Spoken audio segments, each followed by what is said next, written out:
Welcome to an Epiphany with Tiffany. My name is Tiffany, and I've just had an epiphany. This podcast is all about Christian singles looking for community. Christian dating can be quite a mess these days. I'll share stories from my guests and practical tips for successful love.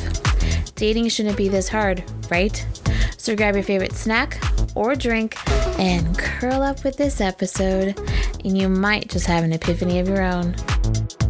Okay, so let's talk about what is your biggest struggle with dating currently? Because I feel like your answer is really good. And yeah, it's a good starting point. So let's start with there. Yes. My biggest pain point, I guess, with dating. I wouldn't say it's meeting men. I am on dating apps, so I do have the availability and the option to meet men.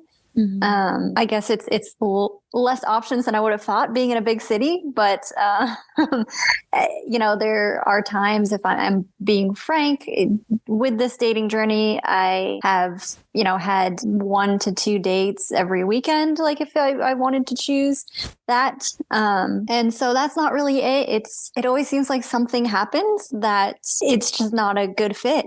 Whether I find out that we don't have the same convictions, or they're not involved in their church, or they just don't seem to take their faith as seriously, or we just have incompatible lifestyles. There's a whole list of reasons that it seems to just not pan out. And it's not always me deciding that either. Of course, they have to decide that I'm what they're pursuing as well. So I've had the flip side where they've kind of decided to call it off as well. So I don't know how deep you want me to dive into that. That's kind of the 1,000-foot view.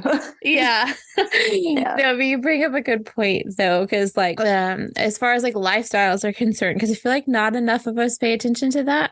We focus a lot on the spiritual side, which is obviously super important, but your everyday life has to line up on some level too. Yeah. So whether it's, political, or just how they feel about drinking or smoking, or just all of those things, it all, if they want children, how they envision the family life looking, it's so many things seem to have to line up, and it almost seems like a miracle that people actually get together at this point.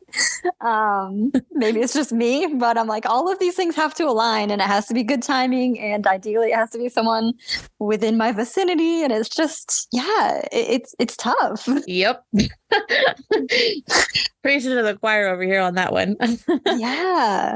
So I'm like, I just don't understand how women find these men so quickly that they want to be in a relationship with, because I don't know. I'll go on dates and it just seems like I'll go a year, sometimes years in between having an exclusive boyfriend, because I just don't find that person that seems to line up enough to take that chance on, I guess.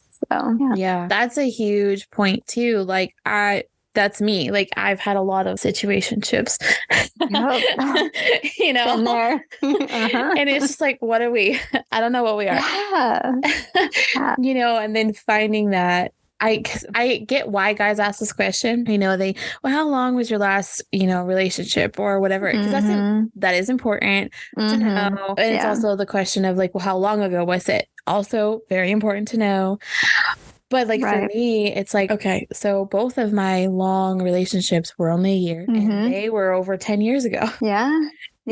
And so it's just I personally feel awkward answering that question, because I'm like, that they're just thinking why? What's wrong with that situation? You want to be vulnerable and open, but you feel like you're being judged about it too, because I've been there as well. My longest relationship was 11 months or so, and I'm happy to explain when they ask why it ended, but I guess it's kind of probably an oddity to be 30 years old and not have a relationship that's lasted over a year. So yeah, it's a big thing. Same. And I'm almost 34. So it's that, and I don't mind sharing why they ended either. Both of them ended because they cheated. So, it's that's another reason why I was I don't want to be in a relationship for a really long time. Right. Yeah. Not that I haven't healed from that. It's just that is a caveat. And so that's something that I was like, yeah, I don't want to date because I don't trust people. Yeah, it's that's, I don't know how, if you mind me going off down that road, but go for it. Trust is an interesting thing for me because I know that there are those types of people that they're the type that will just give trust freely until they're given a reason not to trust. But I feel like I'm the opposite, where I almost feel like just because I have met you and I haven't caught you in a lie or anything, that doesn't mean I should trust you. I almost feel like that has to be built. And I mean, I don't want to use the word earned, but why should I trust someone that I've been talking to for 2-3 weeks, even a month? When I don't really know their character yet. So I guess when I see examples of them maybe telling me something when it's hard to tell me and then they could have lied about it, or just, I don't know, just random things where I can see that they chose the route of integrity as opposed to lying about it or hiding it, and not even with me, just with other people, that kind of builds my trust towards that person. So yeah, people will just say, oh, they'll almost get offended. You don't trust me. And I'm like, well, I don't have a reason to believe that you've lied so far, but no, I also don't trust you because I feel like I don't know you that well. So yeah, it's tough. It's very, very tough. You bring up such a great point because I am that person that's I'm just going to trust you until you prove me wrong. Right. Yeah. And it's funny that people are so opposite in that way. And I don't want to consider myself negative or anything, but I guess I'm just cynical sometimes due to experiences, right? I will let my guard down and trust someone, and did they really show me that they were trustworthy? I don't know that. So yeah, just a little rabbit hole there about trust, but no, it's a good rabbit hole. It is a great rabbit hole because I feel like we don't pay enough attention to that. For me, I'm learning to hold back and to not be so forthcoming with certain things, or not that I'm lying about it, but just those. I'm having to learn that people need to earn, air quoting there, knowing certain things about me, and it's I can be vulnerable, but I don't have to be vulnerable about everything right off the bat. And that's a struggle and a half. Which is funny because even if I do have these quote unquote trust issues, I still am very open. Because I guess I don't see the harm in it. I'm if this is going to turn into something, I guess I'll be thankful that I shared these sorts of things and you get more of an insight into my mind, and hopefully they'll do the same. But if it doesn't pan out, I'm well, sure, I told you about that traumatic event as a kid and I'll never see you or talk to you again. But I'd rather take the chance, I guess, saying those sorts of things to someone else and hoping that it builds towards something greater than not. So I'm well, what do I really have to lose? I guess if this person knows this piece of information about me, it's part of who I am. And I don't know, I like to think you learn something from every dating interaction anyway, even if it doesn't pan out. So yeah. Very, very true. Me is learning to not share. Yeah. We definitely all have our levels of comfort. And sometimes I am maybe I don't have to share that much on the second date. Maybe I can wait for a month or something or a little bit further. So yeah, it's tough to draw those lines. It's yes, it is. The boundary is okay, where do I share that? Because it's something that needs to be shared versus okay, this isn't that big of a deal, so let me just give you this little bit, Right. And I feel like that's a thing on both sides of the coin, for guys and women, or for men and women. Yeah. Figuring out when to share that stuff. Because I know one of the questions, which we've already talked about this with other women, but one of the questions is, would you date somebody with a porn history? Right. And so I know from experience with a lot of guys that that's something they're when do I share that? And how does that come out? And it's just, that is one thing there. It's okay, that's something that she needs to know. Are you too vulnerable too soon? Yeah. And it's so tough too, because there's the two sides of it, right? Where I'm kind of in the camp of, I'd rather get the big stuff kind of discussed pretty early on. And when I say big stuff, it's faith, politics, stuff like porn history, sexual, boundaries, those sorts of things. I like to just honestly maybe a little too early, but then I keep thinking, who's to say if it's too early, right? But like sometimes in the first conversation, phone conversation with a guy, or even second, third, whatever, we'll discuss these deep things, because I guess I'm of the mindset, like, I'm not getting any younger. I don't want to invest time in something, not only time, but emotions, like if you have these deep discussions, it's easy to feel like you have this false sense of like, we're so close. So I guess before I go down that trail of getting vulnerable and building this emotional intimacy, then I just want to make sure we're on the same page of those sorts of deal breakers, right? So and I'm like, well, then we can kind of amicably split at that point. Like, hey, this is not compatible. Thank you very much. And yeah, so sometimes it's a little awkward being like, oh, I'm waiting to have sex until marriage. What about you? Like the first chat. But at the same time, like, hey, we're grown and I'm going to need to know this. So whether I know it now or 4 dates down the road when I like you a lot more, it's important to me to get that out of the way. Yeah, I agree. I am that person too. Yeah. And that's where like the oversharing can sometimes come in. Yeah. But for me, it's like, okay, I would rather know, because I, again, don't want to waste your time. Don't want to waste my time. I would rather us like figure this out sooner. And then that way we can maybe keep moving forward, or not moving forward, and we can both move on to somebody else. Like, right. Yes, I get it. I'm the same way.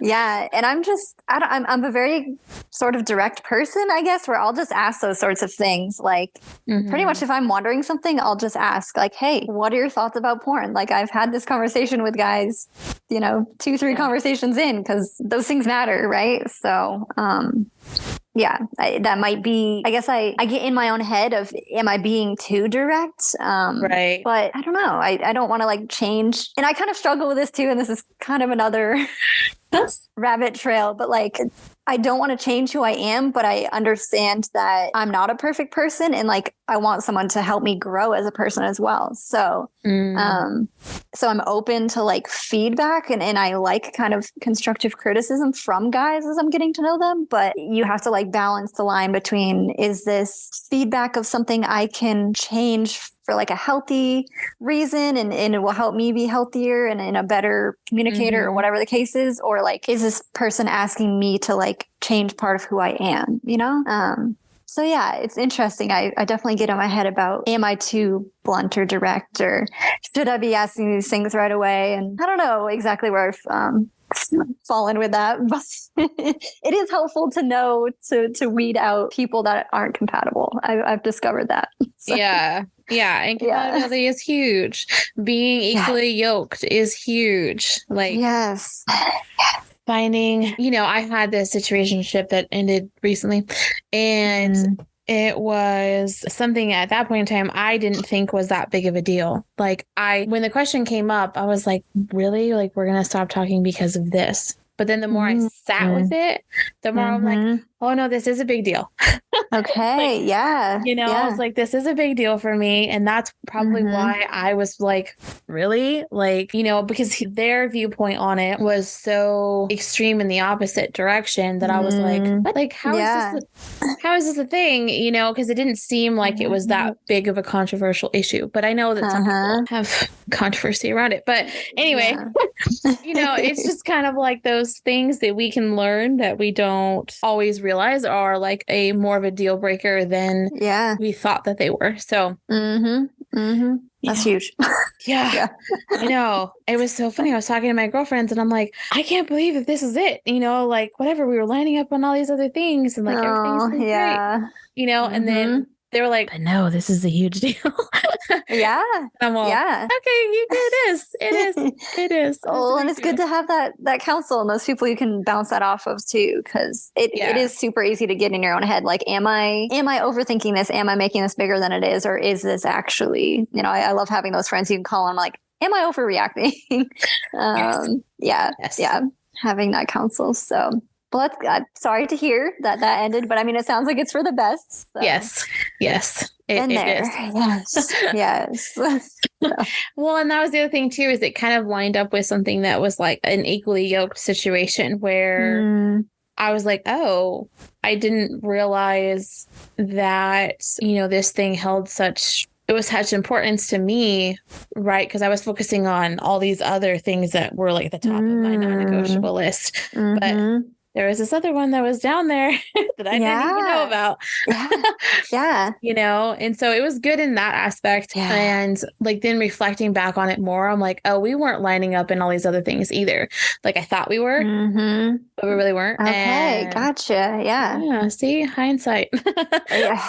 Yeah. And when you're kind of outside of it, outside of the feelings as much, and you just take the rose-colored glasses off, and yeah, I don't know about you, but like it's interesting because people will make posts about, oh, I'm so jealous of those women that, got married, met their soulmate in high school and got married or whatever. And I commented something along these lines, and I don't know exactly how to verbalize it, but like I feel like I used to have such fewer like standards, I guess, when I was younger, like in the type of men that I would date, like I would just excuse so much more than I would as like an older woman. And I really don't think that, like, sure, I could have gotten married at 20, but we could have grown together, I guess, and changed together. But like, I've changed so much in the last 10 years. And the type of man that I dated during that time, like, is absolutely not the type of man, like the characteristics and just like the morals and anything that I would choose today. So I know some stuff can kind of get grown out of as people mature, but there are just those things that are like indicative of an overall personality and overall character that I like am laser focused on nowadays that I just would not have been before. So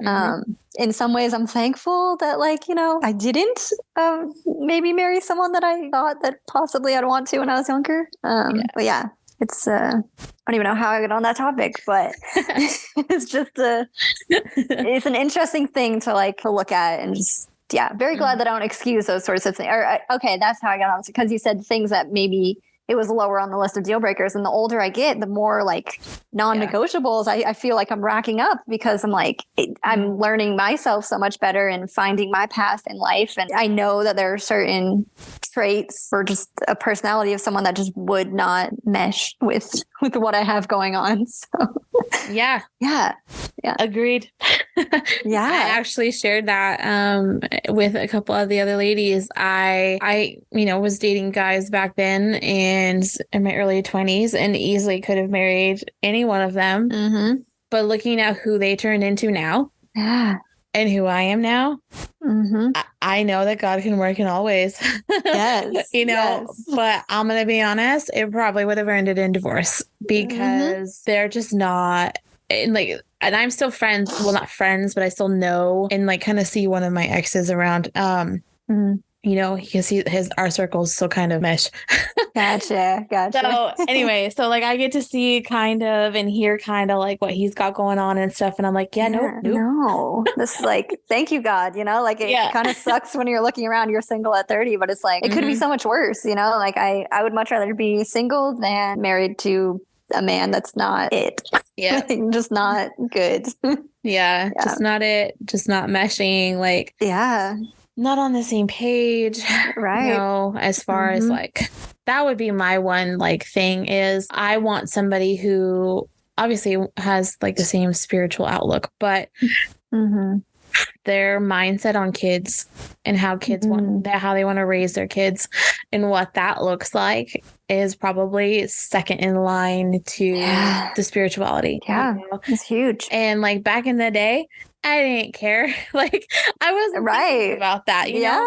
Obviously, I wanted to be a mom, but I wasn't paying attention to the characteristics of the potential dad. You know what I mean? Like, what do you look like as a father? I don't know. Right. We're 22 and we have no idea.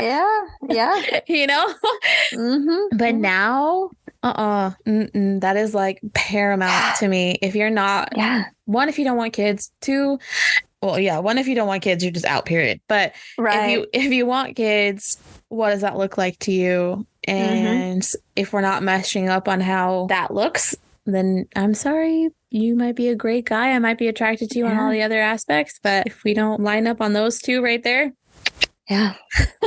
Yeah. And then it has to be that way, you know? Yeah. Yeah. It's huge. And that's, like you said, another thing that I wouldn't have considered when I was younger. So it's just like, well, I don't want to use the word picky, but it's like the older I get, the pickier I am, it seems like. And yeah, you got to find that person who is better for you than being alone, I guess.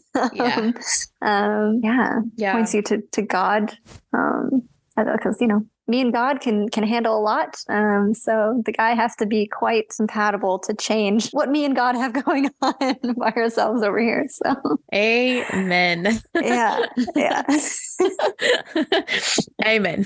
You better be on a certain level, otherwise we're not even talking. Yeah. And it's so hard to explain that too, because I'm always worried. Like, I never want to come across as I think so highly of myself and I'm on this high horse and this man needs to be this perfect, amazing man. It's not about that. And I know that I'm not perfect, but I also feel like the things that I'm asking for are also things that I would bring to a relationship as well. It's not like I'm trying to just ask, you know, a la carte, like build this perfect man, but there's these things that matter, you know, and it's like, I'm not going to settle or compromise on these certain things. So I don't know if the other person wants to call me too picky or too high standards or just too on my high horse. And I guess they're welcome to think that, but that's not what I see it as at all. So exactly. Yeah. And I mean, I feel like when people get stuck in that mindset, it says more about them than, you know, the person that they're saying that about. I mean, don't get me wrong. There are some people who are like that. They're too stuck in their high and mighty ways. But I feel like generally that's not the case. You know, just because we have standards and stuff doesn't mean that we're any less than or, you know, should be looked at differently. I love that. Yes. Yeah. You're welcome. Sniff it for the podcast. Yes. I know, right? That part's going to get shared.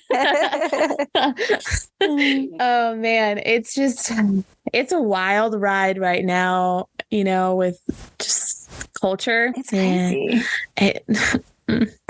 Girl. Even Christian men, or men that claim to be Christian. And you put that? You're looking for this? I don't know. Doesn't compute. Right? I'm all like, guys get worked up on our checklists. And I'm like, some of them have like these insane checklists too. And I'm all, okay, where's the grace in there? Where's I'm not going to put God in a box.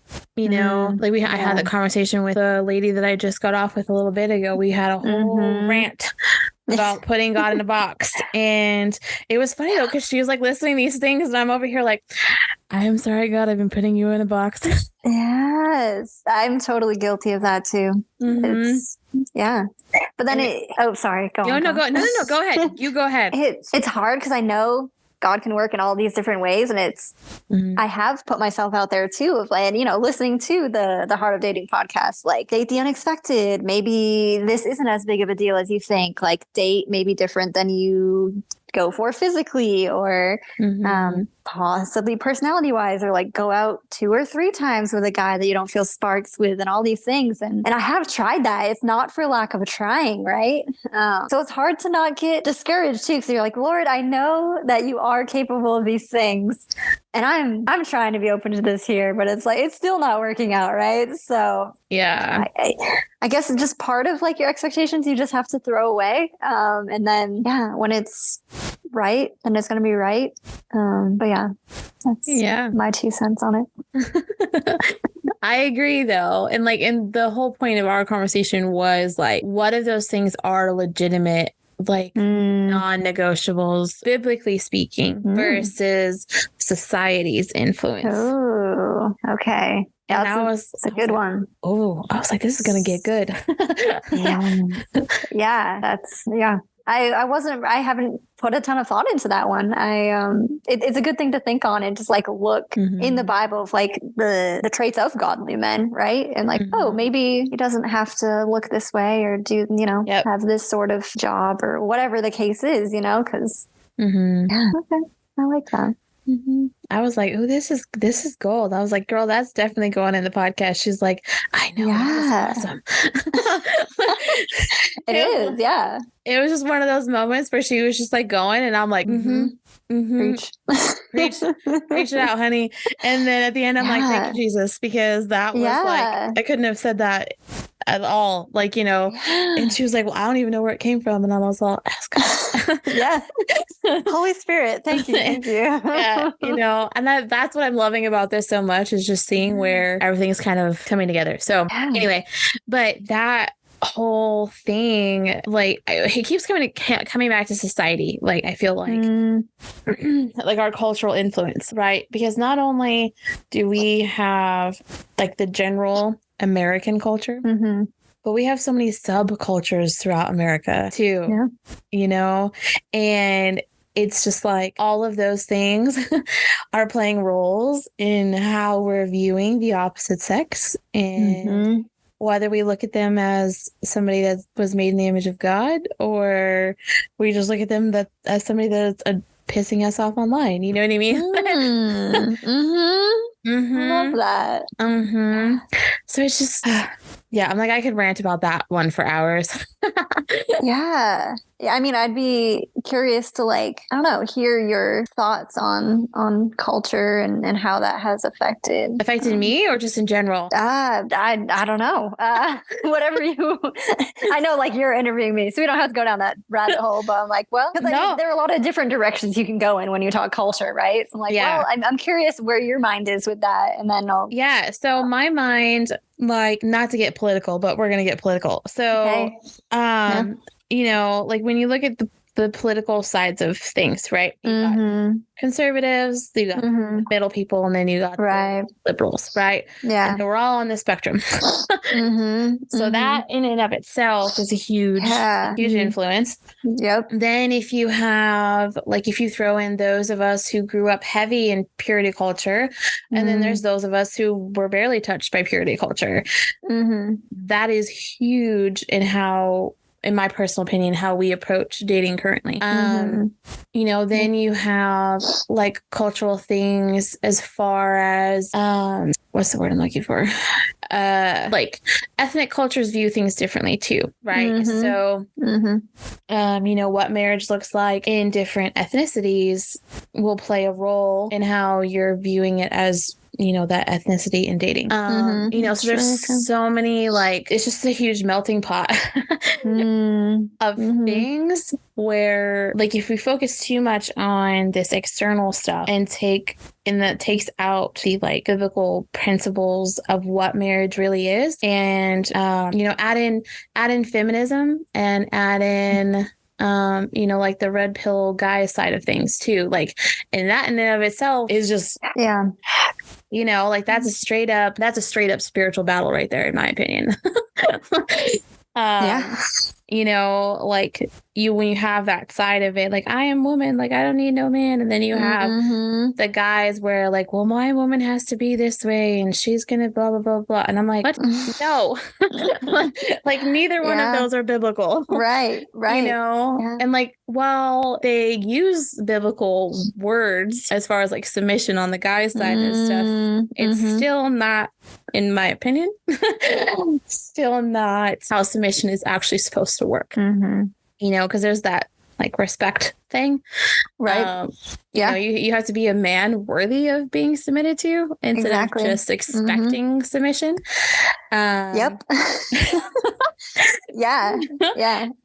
It's interesting that you say that, because, like, there are, on Christian dating sites, there's those men that say, oh, I want the very traditional view of marriage, and I want, woman to be submissive and all those things. And even though I know that it's godly to be submissive, and I do want to follow that and be a submissive woman, I'm like, in what way do you mean that exactly? Like, are you going to actually listen to me when I have an opinion? Are you going to respect my opinion, even if you don't agree with it?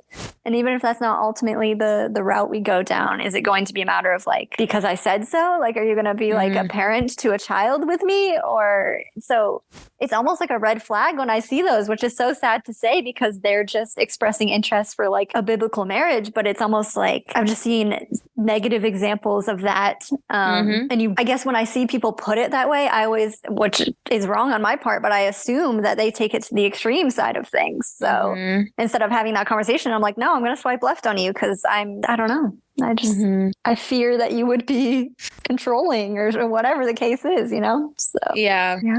Yep. And as somebody who wants to be a traditional biblical wife, like I have had to have those conversations. Like, what does it actually look like to you? Right. And as soon as they come back with something that I'm like, no, you know, then it's like, okay, so we're not aligning on that, you know? And it's like, okay, you've listened to certain podcasts a little bit too much and you might want to go read the Bible. Yeah. You know? Yep. Yeah. Anyway. It's tough. Another thing that needs to be aligned that is not always aligned. So it's a big list, you know? Yeah, it is. But that's just kind of like generally how I feel like culture is playing too big of a role, in my opinion. You know, culture is important. Don't get me wrong. But like, if we're taking things that are actually secular and saying that they're biblical, we've got issues. Yeah, you know, that's very true. So that's why I said some people need to go back and read their Bibles. Yep. I totally agree. And I think like I don't know if you've ever heard of this book, but I'm reading currently. It's called The Great Sex Rescue. It's a really great book. I've heard of it. It's really, really good. But I don't really know what it's about. So. Oh, okay. It's really good. But they're taking it from the perspective that all this information that has been out there for years and years and years and years and years, like, leaves out like the key importance of women and how all of that works sexually for us. Right. Because like a lot of the books that are out there, it's, you know, it's your duty as the wife to make sure that he has pleasure. And I'm like, wrong. I mean, it is, but it isn't, you know, like, and so, cause that leaves out us as women. Right. So I'm going to start recommending the book to like everybody. Because they come at it from a point of view of like, yes, this is important, but so is the woman and how all of that works for her. And like, what does that look like? And you can't have a strong marriage without that working on both sides. And so I think that's another like cultural thing. You know, like if you look at purity culture, like I Kiss Dating Goodbye, blah, blah, blah, blah, blah, like all those other ones, those other books, that like focused on sex and all that stuff, like played a role in how I feel like us millennial-ish age group like view things like that, you know, and how it's important to take all that stuff with a grain of salt, you know, and like, and then again, go back to the Bible and look at what the Bible says about these different topics, because that is our thing, you know, and everybody that's interpreting it a specific way is still human and we can be wrong. Yeah. Is that book like Christian based? Okay. Yeah. Nice. I'll have to look into that. Yeah, 3 different women. One is the mother of one of the other ladies, and then their other like friend. Is doing it too. So yeah, it's really good. It's really important. Important topic. Yeah. It's interesting how it's like with the purity cult, it's like I grew up basically like scared of sex, and then it's like you're supposed to switch from that to like you get married and then you're this like sexual prowess, right? Like you just are supposed to be sexy for your husband. It's like how, you know, you have to learn those things. And if you have to overcome like a legitimate fear in your mind, or just insecurity, like all the things, then it's difficult. So yeah, I'd be curious to read that. Yeah, they talk a lot about that. They talk a ton about that because the 2 other ladies, the younger 2, grew up in purity culture. And so they have it from that perspective of like, you know, they had all these ideas about what things were going to look like, and then both got married, and it was like, okay, all of a sudden we don't know what to do. Right. Yeah. You know? And they also interview a lot of women and couples and stuff that have dealt with issues, and it is really good. Okay. Thank you. Yeah. You're welcome. Yeah. So read about it before it becomes a reality for me, I guess. Yeah. Yes. And I think that's important too. Like, if we just had some knowledge before going into certain scenarios, I feel like it would be better. Yeah. Well, I will, that's not to say that I have stayed pure for my life. But I guess biblically, like what is it supposed to look like when it's right? Mm-hmm. Yeah. So that'll be a good read, I think. Mm-hmm. Yeah, it is a good one. Yeah. And they talk all about all the things. I'm not even all the way through it yet, but I'm like, this is a good book. Okay. And it keeps your attention, huh? Because there's so many books that I want to read, and it's like, oh, this is supposed to be great for this topic and this topic, but I never get through them. So I feel like it keeps it enough. Like I've taken a couple of days off reading it, but and read something else and then kind of come back to it. Because it is a lot of information. They also have check-ins that if you're reading it as a couple, this is how you would check in on this topic, which is really kind of cool. So that's going to be a requirement for my future husband. Yes. Yeah, I love that. I have to read this before we get married. Yeah, that's great. Maybe do it during premarital counseling. I feel like that would be a really good, maybe before, I don't know. We'll see. See how it plans out. But I think it's such a good thing to read because it just shares all this knowledge that because again, purity culture, we were like, okay, you can't touch the opposite sex. And then all of a sudden we're supposed to get married and touch the opposite sex. Touch them a lot. In many ways. Yeah. Exactly. And know what to do. Yeah. And I'm like, I feel because I feel like there's ways to stay pure and also have this knowledge. Well, yeah, stay pure, but not be terrified. Yeah. Yeah. Yeah. I literally remember being a child when I was 8. Possibly, and being scared that I was going to be at a party in high school and I would be tempted and I would end up having sex and it would just ruin. I don't want to be dramatic to say ruin my life, but ruin a lot of things. I remember praying about it, oh God, help me with any temptation, and it's just, interesting to think back on. Yeah. Same. Yeah. It's real. It's real for sure. It is very, very real. It's just, it's sad. I understand the reasoning behind it, but it's sad when you look at how many of us are unmarried and have all of these issues related to what that looks like. Yeah. It's true. And I also think that was a spiritual warfare thing, but that's a topic for another day. I was saying there could be a whole podcast just on that, right? But let's talk about spiritual warfare. Yep, spiritual purity culture, all the things. Yeah. I mean, because Satan's not stupid. Yep. Yeah, that's quotable. He's not. Yeah, he's not stupid. He knows exactly where to tempt and how to do all that. And anytime he gains a little bit of ground, he gets excited. And I'm just yes. Stay away. Get behind me, Satan. Love it. Oh man. Good times. Anyway, I do think it's interesting that the majority of women have been saying let your yes be yes and your no be no. And I know that one of Bob's episodes, one of the guys was saying that, and I was like, about women? Yeah, about women. And I'm over here but see, we are literally all saying it. So yes. So there is the perks of being that direct communicator as well. But then you want them to be to reciprocate that.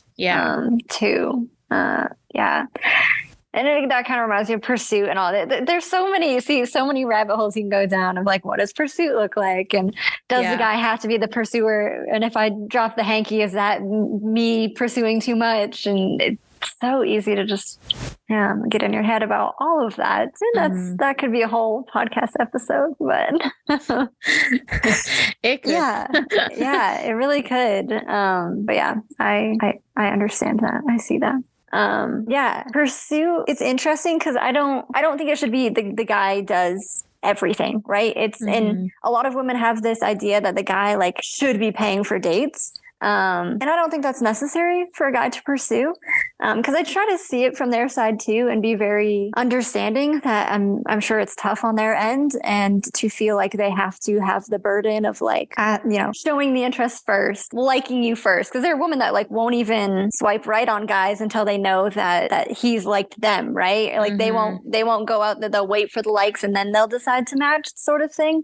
Yeah. So much of the guy like putting themselves out there. And then I guess I'm of the mindset of he doesn't owe me anything until like we meet at least once, right? So like I don't personally understand the expectation of like he needs to pay for the first date. It's a nice gesture and I appreciate it, but like we still barely know each other and I'm not like owed a meal from him just because he thinks he might possibly be interested and maybe I'm interested. Like, yeah, but it's nice when they do, like, that is a way that they can pursue is offering those sorts of things or like planning dates or paying for things moving forward. But I don't know. Personally, it's that expectation I don't love when it's placed on men. But yeah. But I think it's much more about just being clear and intentional and not leaving any doubt in my mind that they're interested or being clear that they're not interested.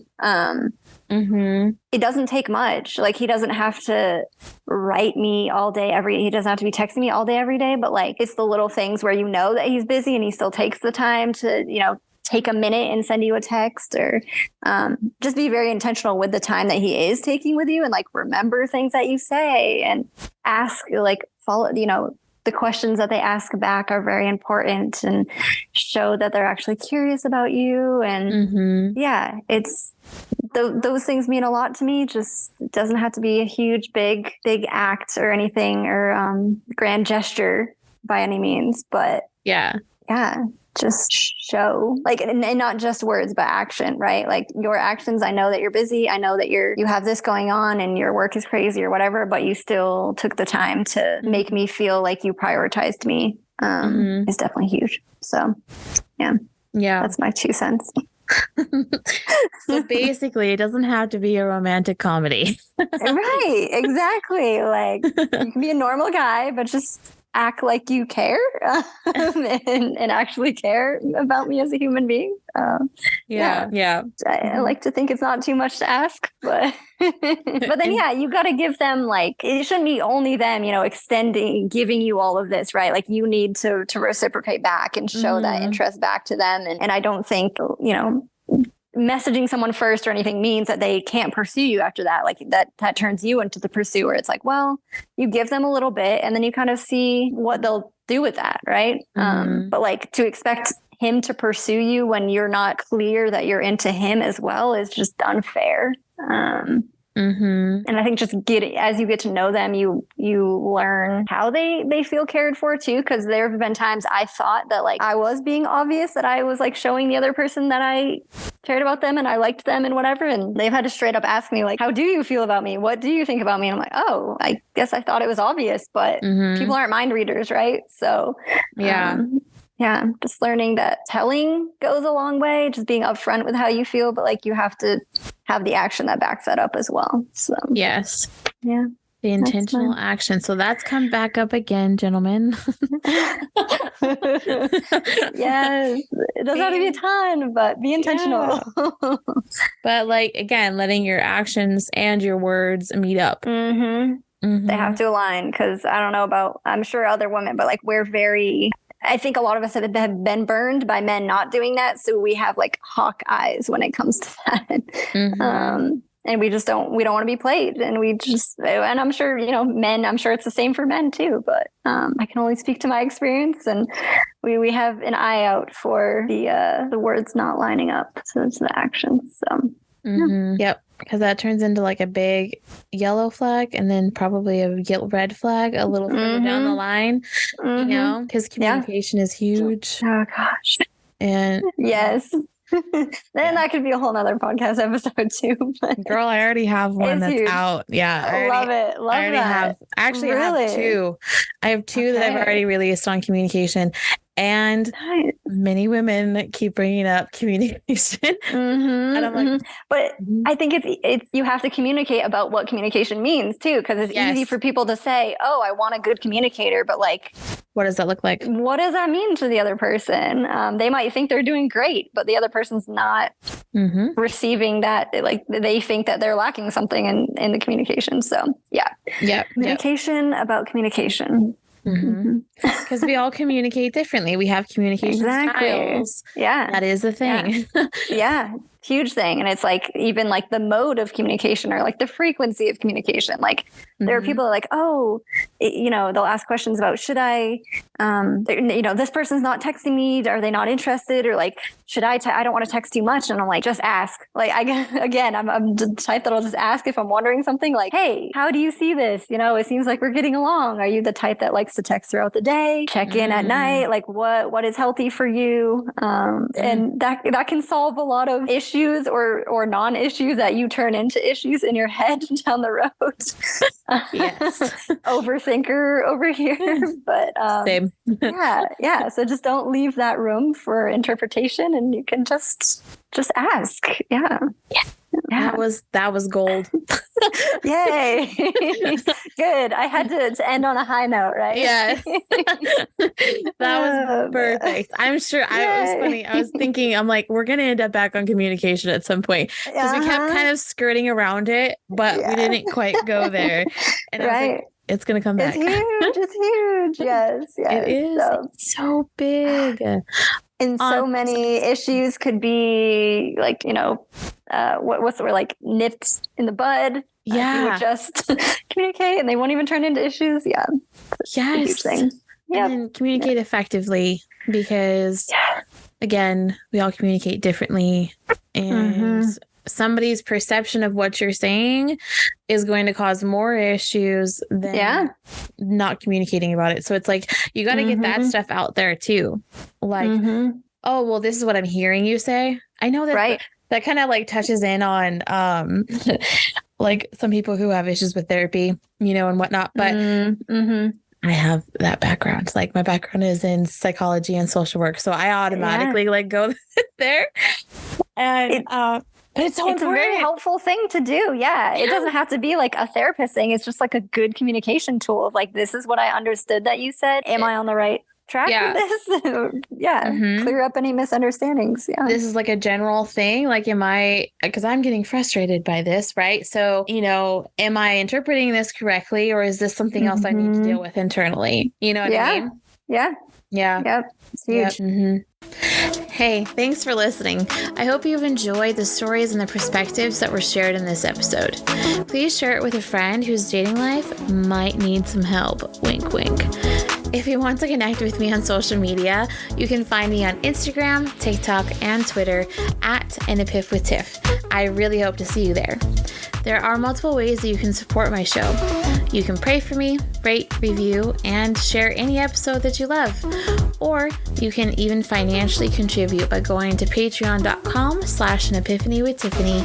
Until next time, I'm Tiffany, and I hope you just had an epiphany.